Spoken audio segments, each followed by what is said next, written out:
Elhamdülillah ve salatu ve selamu ala Resulillah sallallahu aleyhi ve alihi ve sahbihi ve sellem. Ne güzel, yeşillik, aydınlık, su. Cenab-ı Allah buraları yaradıp insanoğlu istirahat etsin.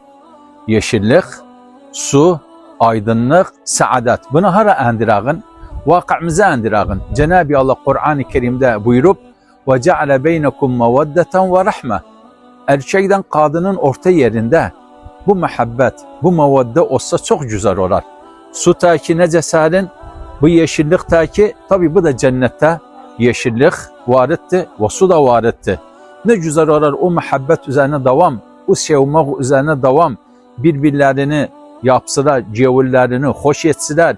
Ne orta yerde bir müşküle varsa onu terk etsiler, dönsüler Allah Subhanahu Teala'nın emrine, Peygamberin kavruna hayat olar, saadet olar.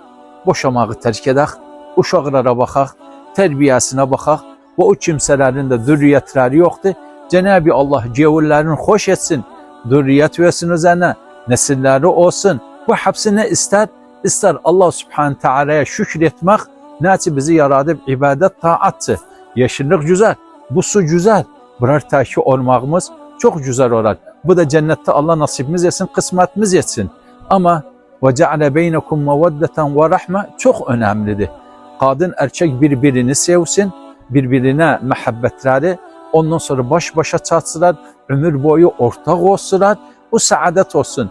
Yeva da bakmak ki Cenab-ı Allah Kur'an-ı Kerim'de buyuruptu, Ya eyyühellezine amenu qu enfusekum ve ahlikum nara. Yığışı hapsı. وَجَعَلَ بَيْنَكُمْ مَوَدَّةً وَرَحْمَةً. Ondan sonra terbiye öğretmek manası bir güzel yev orar, bunyan orar, yapmak orar, esas orar, saadet orar, mitak üzerine Cenab-ı Allah istediği insanoğlundan budur. Saadet kötü işten uzak olsun, muhabbet olsun, sevmek olsun, terbiye olsun, yapağın binanı, toplum içinde yapmak olsun, yok yıkılmak olsun.